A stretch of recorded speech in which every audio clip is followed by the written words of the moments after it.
Hey, welcome to the Horsepower Shop. Man, do we have a show for you today. Later on, we're going to show you Mustang guys some interior tricks on Joe's GT. But right now, we're going to bring back our project Supernova. Now, this popular project got us tons of feedback, and well, here's some highlights of what we've done to it so far. After finding a decent 69 Nova, we went to work stripping it and dumped the stock 350 engine. Then we dropped in a GM Performance Parts 572 race motor, backed up by Hughes Performance Power Glide. We back half the car with an Art Morrison rear clip, then added their 9-inch housing filled with Strange Engineering guts and 457 Pro gears.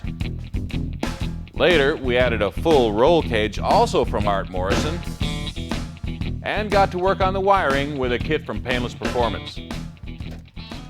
Our goals for today are to finish up the wiring, install a new fuel cell, and plumb the rest of the fuel system. Plus, if we're lucky, we're even going to hear this 572 make some noise later on. Hey, we'll have to keep our toes crossed on that one. Now, before we get down to business, we want you to meet the newest member of our horsepower team back there. Now, this young guy was practically born with a wrench in one hand and the steering wheel of a race car in the other.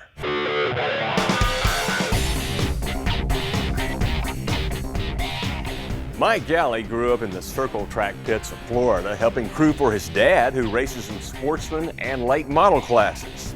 A few years ago, he moved to Southern California, where he worked as a technician, troubleshooter, and R&D specialist for BBK and Brothers Performance Warehouse. His work kept him busy both in the shop and on the test track, but he also found time to build and fab up race cars for the American Iron Road Racing Series. He's a bona fide gearhead through and through. So when we met Mike a few months ago, we did the only smart thing we could do. We stole him away from California, brought him here to work with us, and hey, there's no turning back now. Not a chance. I've been watching the show since I was that tall. It's a dream come true. I'm really glad to be here. In fact, I got a head start and fabbed up these fuel cell brackets, and we're just about ready to put it in. And here's the cell that's going in the Nova. It's one of Jazz's 4-gallon vertical fuel cells that we ordered from Jegs. Now, it features this tapered sump for maximum fuel feed and a pair of Dash 8 pickup fittings and this Dash 6 fitting on top for ventilation. First, we need to find a place to mount it, which will be here between the two frame rails. If you remember from earlier, this is the bracket I fabbed up that'll hold the cell in place. It'll be bolted to this crossbar for easy removal. Now the crossbars are going to be welded to the two frame rails, so let's get a measurement and go cut them.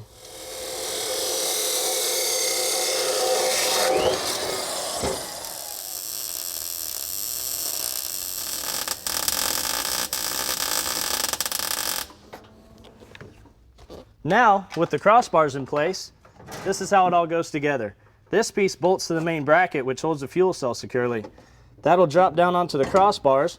We'll drill a couple of holes, and she ain't going anywhere. Since that fuel cell sump drops below the floor pan, the NHRA rulebook stipulates that we have to cover the bottom of it with either 24 thousandths steel or 32 thousandths aluminum sheet metal. Well, since this aluminum's a lot easier to work with, that's what we're going to use to make our shield.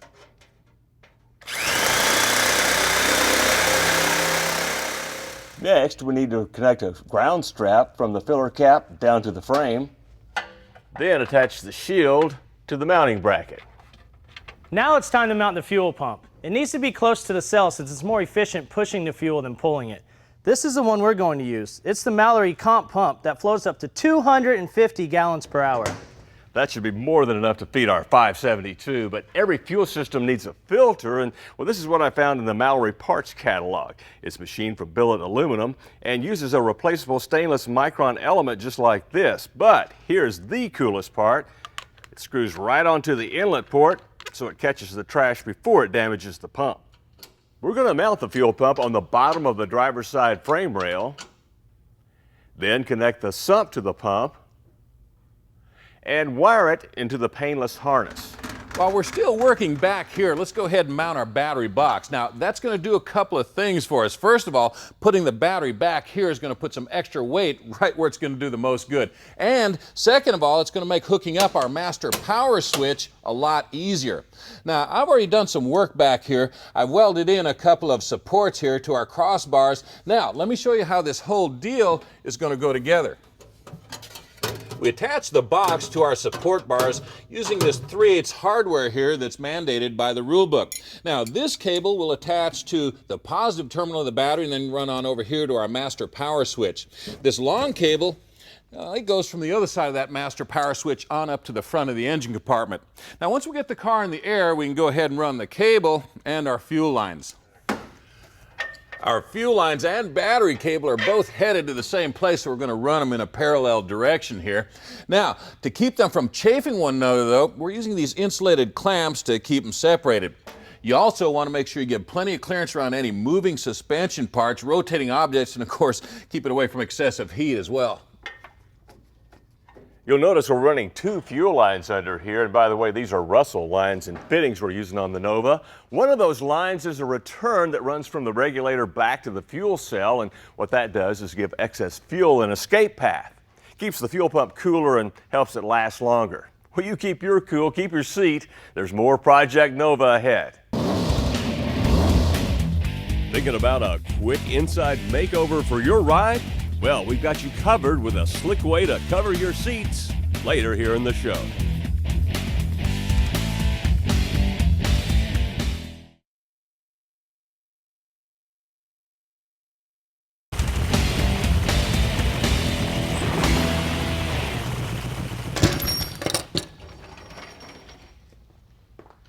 Okay, we're back with more of our Project Supernova, and I want you to check out the way we've routed our fuel lines and battery cable up to the front of the car.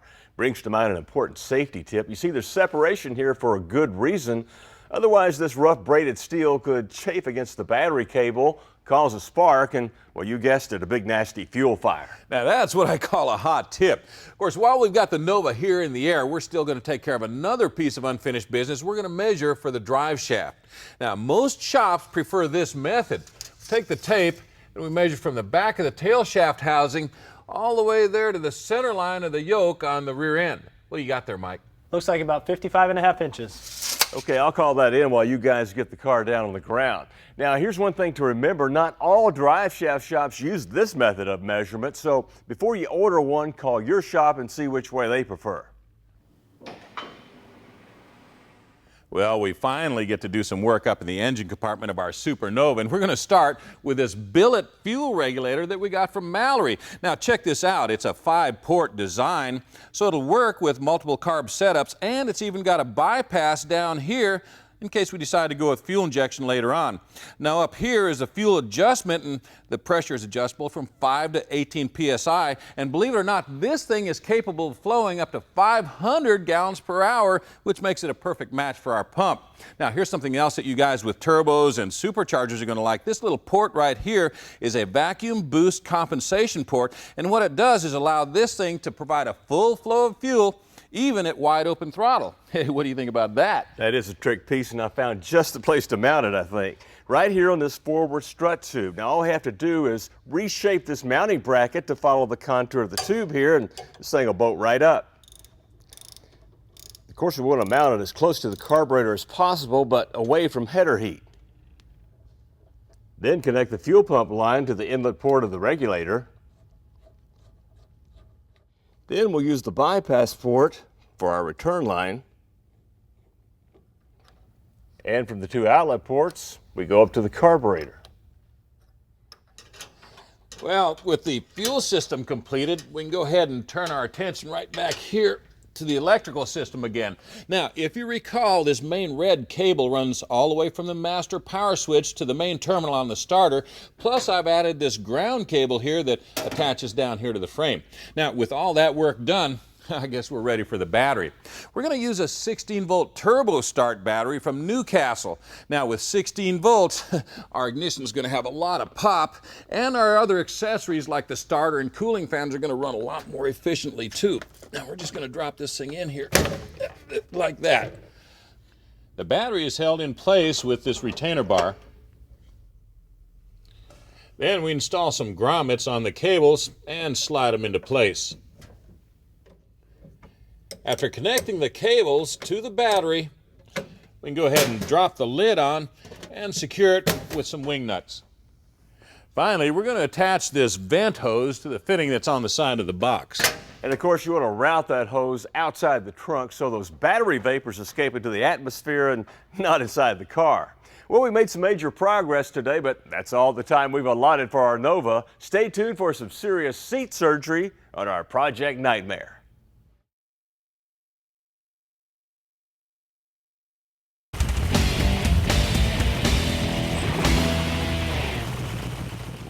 Well, we're back in the horsepower shop, and while Mike continues working on the Nova over there, I want to move on to our next order of business, Project Nightmare.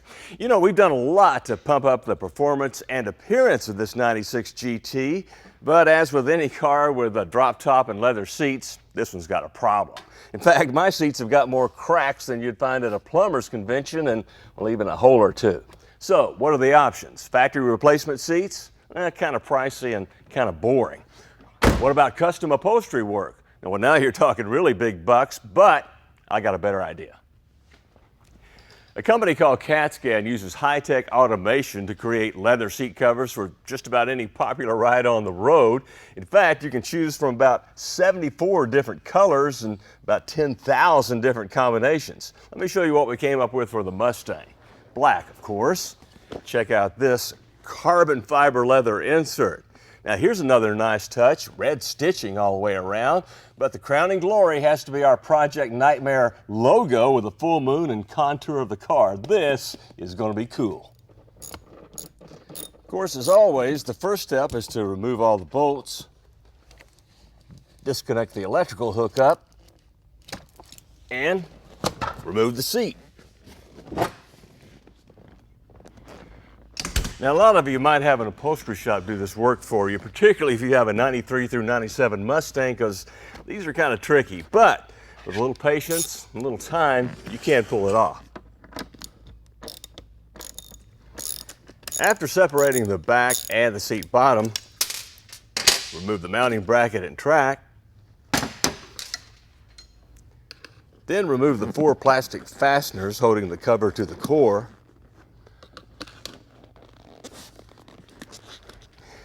Now comes the fun part, pulling the stock covers off, which you want to do carefully and corners first.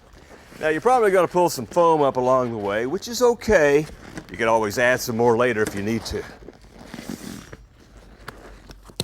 The back seat covers come off even easier.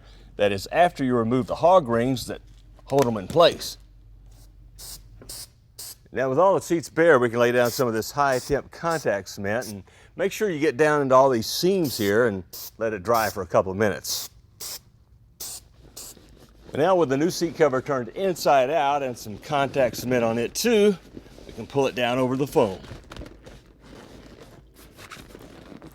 And after you get the seats on, make sure you work in these seams really well. What you want is a nice, smooth, tight fit.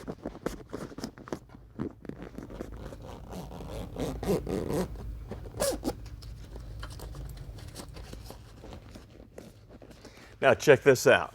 These new covers have these plastic fasteners that attach to the core, just like the stock ones did. In fact, this whole installation is pretty much a reversal of removing the stock covers. Well, I never dreamed a Nightmare could look this good. No more cracks, and man, what a statement.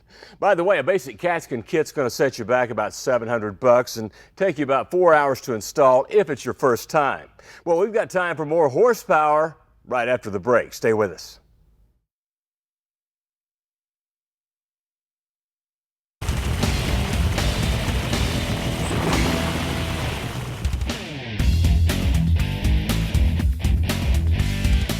Horsepower TV's Quick Tech is brought to you by Wyotech. This work in progress is the latest project of my friend Matt Harris, who's got great plans for this thing, but I got 2 questions for you. What is this land yacht and what are you doing to it today? Actually, it's a 1960 Buick Invicta, but there's one big problem, those door handles. You're right, they do kind of mess up the contours of this car. I think I know what's coming. That's right, we're going to shave them. In fact, by the end of the day, we're going to be down to bare metal, ready for primer and paint. But first things first, we got to get rid of some of this old hardware.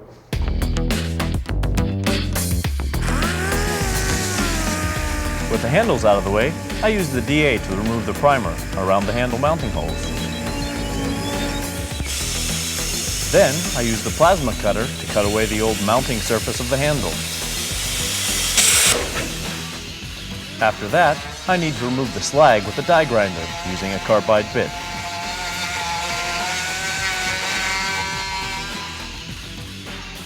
Now we're going to take a few pieces of 20 gauge cold rolled steel, start forming it to the contour of the body. The only real specialty tools I'm going to use are my bare hands.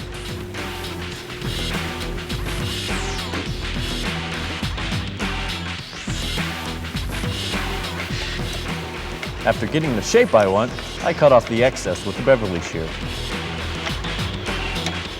Joe, while you hold that in place from the backside, I'm going to scribe a nice accurate line around here so we can get a good fit and obviously a nice tight fit when we go to TIG weld.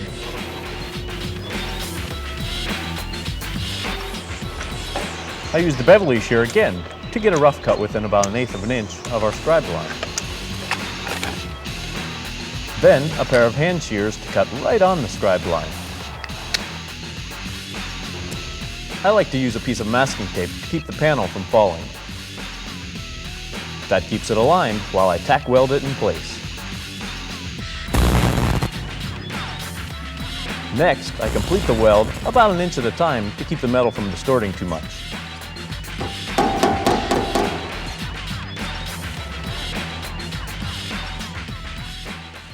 Matthew, you are the man. You've already got both sides finished. You work fast. I don't know, Joe. I think you just take awfully long coffee breaks.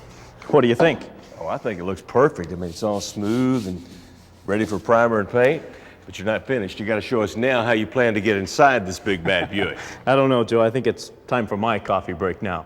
But I will show you and you how it's done next week.